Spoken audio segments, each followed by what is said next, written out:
I just want to know your thoughts on predestination. If just the belief of if we are chosen by God, or if it's a general call and it's up to us to answer. Why are you laughing? Hey, well, it's 9:25. Dr. Scott Brown has a good answer for you, and we're going to listen. But I left it at home. You know what? Here's the fun thing. I have wrestled with this as you guys have as well. And my answer is so much. It won't give any answer. It'll only add to the wrestling and the tension. I think it's something to wrestle with. Because on one hand, the Bible affirms absolutely. God is absolutely sovereign. No man can come to the Father unless he's drawn. At the same time, the Bible is absolutely clear. Man is absolutely responsible to freely respond. And so all throughout, you see verses here and there in context where you can easily go, aha, it must be this, or aha, it must not be that. And we have a tendency to read the Bible looking for our proof text, and we don't see the non-ones. So I think there's this historical, biblical, contextual tension we should feel within soteriology. You started using the big word, within the doctrine of salvation. I ultimately end with, I'm not going to end with this, I want to say one more thing, but I ultimately end my wrestling, because I've been a Calvinist. I've been a Calvinism's the devil, it's heresy, and I've been everywhere in between on the spectrum that I think of our views could be on it. And so I've been in both camps and everywhere in between, and I've wrestled and I've fallen on this idea that Paul at one point in Ephesians actually describing the gospel, and he's using the imagery of marriage, and he eventually says, but it's a mystery, which means something that's not fully known now, but one day will be, and in the presence of God.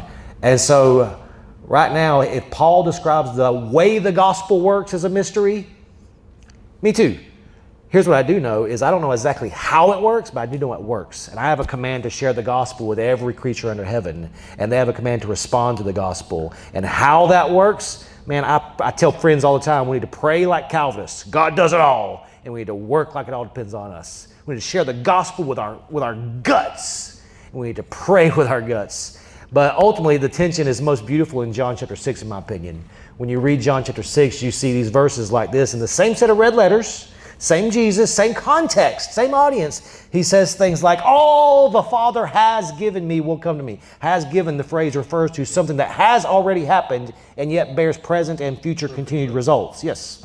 So all the Father has given to me, he chose beforehand, will come to me. And the Calvinist goes, aha, like 2 verses later, same set of red letters. Jesus says, whoever comes to me, I'll by no means cast out. And so the other side goes, aha, this battle has been raging for at least 1,700 years.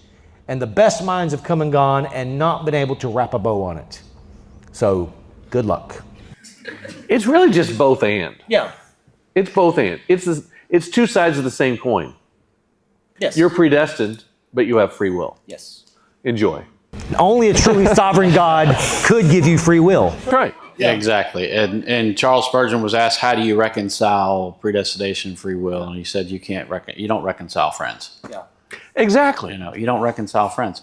And so rather than fight the fight of Calvinism versus Arminianism versus whatever else, rejoice in the fact that you are a chosen child of God. Yeah. And live for him and love him and serve him and tell everybody else about him.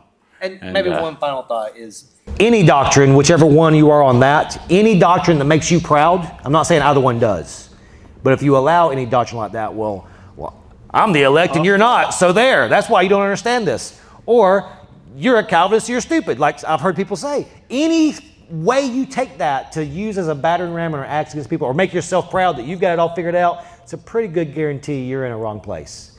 So any doctrine about God should not make us proud, thinking that we've got it all figured out and everybody else disagrees is just stupid and wrong. But any doctrine, any knowledge we gain of God should not make us grow taller, but grow lower on our knees in adoration and worship. That's good. That's good.